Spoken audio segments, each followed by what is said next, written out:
Another day, another feature, and Kenya's Gold is coming through to you from Vermont State in the United States of America. Now, they say that the topography of this state is quite similar to what we do have back at home here in Kenya. So while we're here, we will be speaking to an expert who will be shedding more light on the history of agriculture in the United States. He will also shed more light on the different states and what is grown in those states.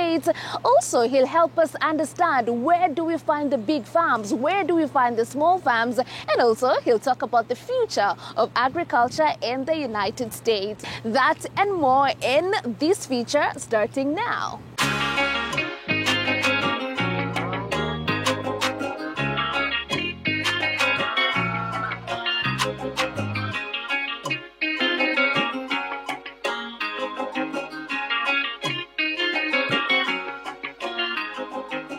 Thank you so much for having us here in the University of Vermont. And let's start by getting to know you. Tell us your name and the role you play in this institution. Well, welcome to the University of Vermont. I'm Eric von Webberg. I am a professor of agriculture, landscape, and environment.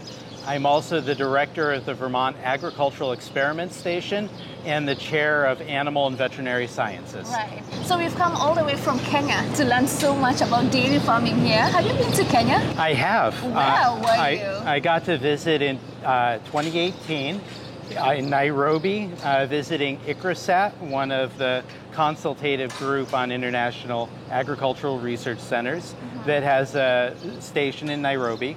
I visited a colleague who breeds pigeon peas, chickpeas, and other crops at Egerton University. And I had a lifetime dream come true by visiting the Masai Mara. Aha, you went to see the Big Five. I did. It was amazing. All right, thank you so much. Now, we'd also like for you to help us understand the agricultural history of America. We know from archaeological evidence and the people themselves that indigenous people of the U.S. grew many crops. They grew maize, they grew beans, they grew squashes, and a number of other plants. When Europeans arrived in the 1600s in what's now New England, they brought with them wheat, they grew some barley, rye, they would have grown peas and fava beans, and a range of vegetable crops, onions. Later, they would have started growing tomatoes, which were indigenous to Mexico. And the Europeans would have brought livestock with them. There were turkeys that were native in the Americas and a domestic animal from Mexico north. When Europeans brought livestock, they would milk them and they would use them for meat. Settlement by Europeans in the United States and Canada goes from the east to the west, mostly. The Spanish were in California, Texas, New Mexico early. But the bulk of European settlement happened from Georgia to Massachusetts and then into Maine, up the eastern seaboard. And in the south, the soils for agriculture are good. In the first year, Europeans tried many crops in the south, but they soon found that tobacco and then cotton were the best crops in the south. And those were grown at scale. And both of them tend to deplete soils. So European farmers moved west with those crops. In the Northeast, in New York and the New England states of Connecticut, Rhode Island, Massachusetts, New Hampshire, Maine, and Vermont, the soils tend to be shallow and rocky. So there's been agriculture in New England since the 1600s. But many people found it was more productive to grow crops farther west in the region we call the Midwest.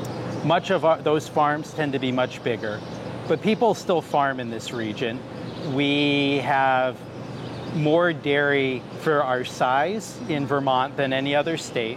We produce about 60% of the dairy in New England, and about 65 to 70% of our farms are dairy farms. Right. We have some beef production, we have a lot of vegetable and apple fruit production. Good. So when we're talking about fruits and different crops, please just tell us the different states that are common for such. So California leads the world in a range of fruits and vegetables, walnuts, pistachios, Yeah, it does have dairy. It has a grain production as well, but it has vegetables like spinach. Much of the Midwest, the Great Plains region from Nebraska, Kansas to Ohio, has a lot of maize and soybean production. Right. Farther north, a lot of our wheat production happens in the Dakotas, as well as in Kansas. In the southern states, from Virginia to Georgia and west to Louisiana, Arkansas, we have a lot of cotton, what remains of tobacco production, peanuts or ground nuts to the rest of the world. Farther south in Florida and Louisiana, we have some of our sugarcane production. Along the Mississippi River in Arkansas and Missouri, we have most of our rice production. Some happens in California. In Puerto Rico and Hawaii, we have tropical crops like bananas, coffee, and other things. Good. So when we're talking about the sizes of the land, where are we going to find the very big farms, and also where are we going to find the other small-scale farmers? So the small-scale farms tend to be on our coasts, but they can be found everywhere. Right. They are particularly common around our bigger cities like New York or Boston, where there'll be a small little farm that often produces vegetables or fruits that are distributed more locally because they have immediate access to a great city like New York. So the large farms tend to be in the center of the country where the soils are deepest and the land is flattest. So in Kansas, in parts of Colorado, Montana, Wyoming, we can have very big farms. Some of those farms in the driest part of the Great Plains are really ranches that do grazing at an enormous scale. Right. Now we know the United States experiences different seasons. So we have very summer much so. All the way to winter. You can talk to us about how those different seasons affect agriculture. So in Vermont, we have a local saying that we have 5 seasons. We have summer, which we're in right now. Then we go to fall, and we're famous for our autumns or our falls because our trees turn a brilliant range of reds, oranges, and yellows, and people will come from across the country to see them. Then we have winter, and we have an extended winter that can last from the end of November well into March or even sometimes longer. That means that most of our cows in our large dairy sector need to be brought inside. So farms will raise food to feed those cows through the winter. For our vegetable farms, many of them do season extension where they have greenhouses so they can grow into the winter. But we have a very seasonal climate. We have a local thing we call mud season at the end of winter where the snow melts and all the roads become muddy and impassable. It's not unlike the rainy season in some parts of Africa. Yeah. And then we have a later spring that is just ending right now, where farming really starts, where people plant most of their crops. So you'll find for the small-scale farmers, even they do have greenhouses because of winter. We have been encouraging them to have greenhouses to extend their season and to think about ways to creatively use it. We have a handful of crops that can survive the winter, including some on my shirt, like Medicago. There are some wheats that can also survive the winter. So that means you're encouraging farmers to grow certain crops that can survive the winter. We do, because because we are encouraging our farmers to build soil health, and the best way to have a healthy soil is to have living roots in it for as much of the year as possible. All right.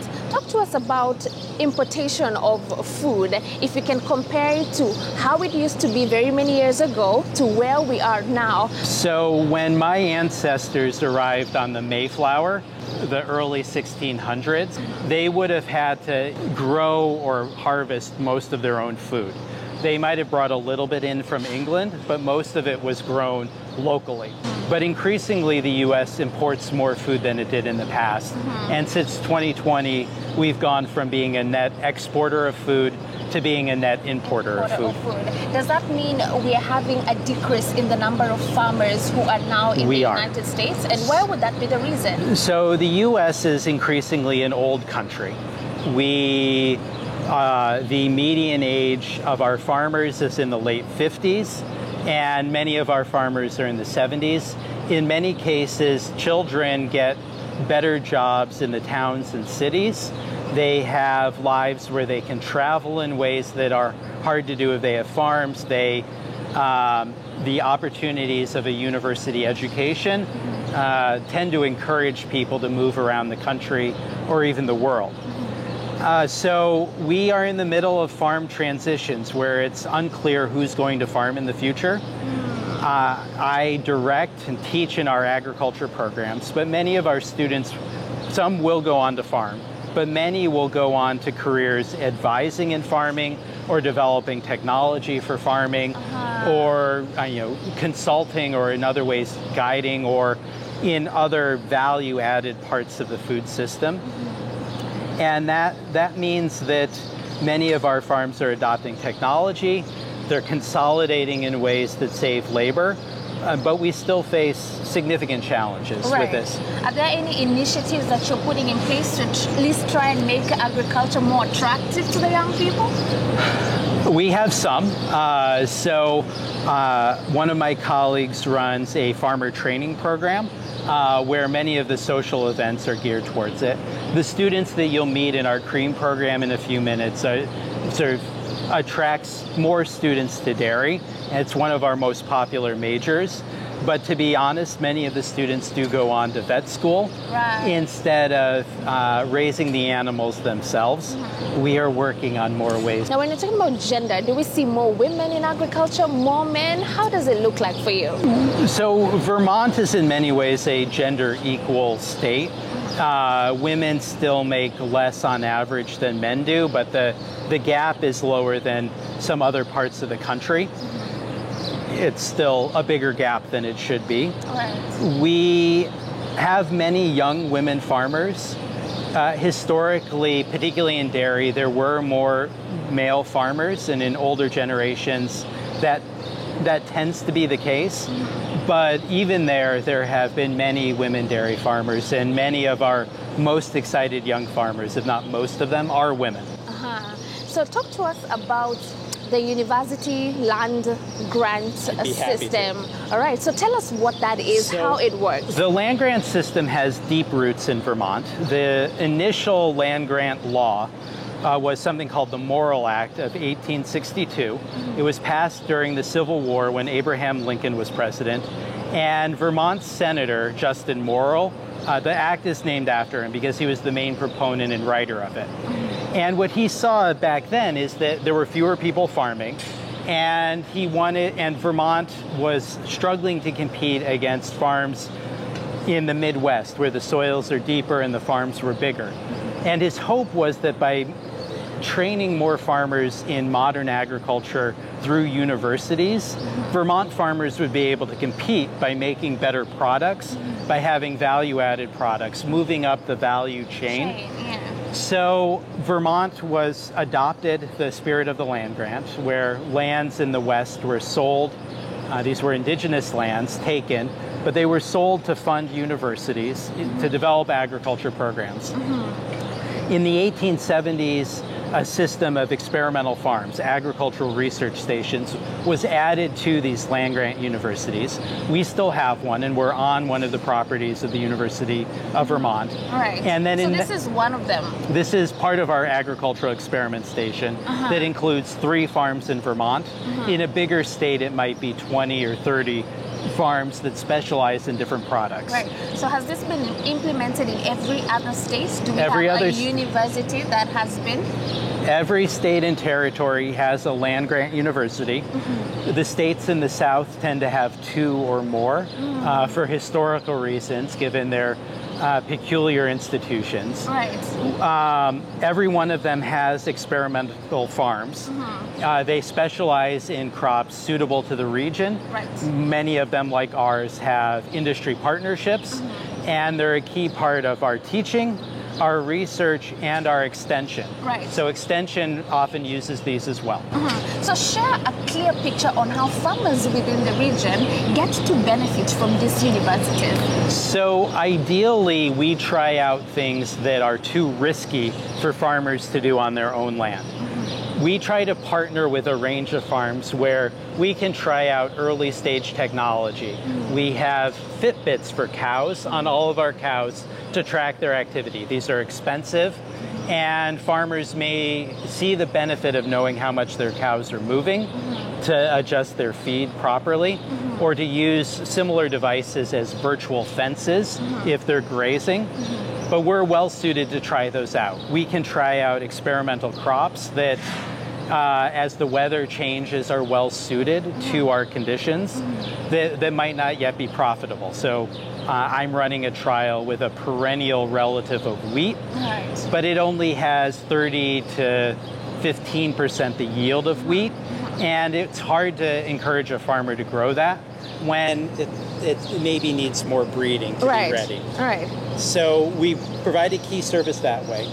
We train many people who go on, if not as farmers, as advisors or technical experts. And our farms are a place where farmers ideally can come and meet. Right. Do they have to pay anything when they're coming for those services? Nope. Not at all. There are some tests where we have to charge for the price of the reagents to run, say, a soil test or a feed test. But by and large, we serve the farmers of Vermont. Right. So let's say a farmer is in their farm and they notice a weird disease coming up in their farms. Can they call and then they get some extension services? We have an extension plant diagnostic clinic to which they can call, they can email, they can upload a picture, and they can send in leaves, and we can test them for diseases that are common, like Fusarium, but also emerging ones. We provide guidance on insect outbreaks, and we help the state right now provide guidance on highly pathogenic avian influenza. So as we wind up this conversation, maybe you can tell us why they say the topography of Vermont is close to what we have in Kenya. Let us help us see that similarity. So we have a mountainous landscape. Our mountains are not as big as yours. Our highest peak are about 12,000 meters, or 1,200 meters. 12,000, we'd have a very different landscape. 1,200 meters is not high. It's actually low for much of Kenya, but because of how frequent they are, we're in one of the flatter parts of Vermont right now. But we have these, some of our farmers say that in Vermont you're either on a hill or in a valley. It means that we don't have a lot of deep, rich, flat soils, and our farmers need to be scrappy.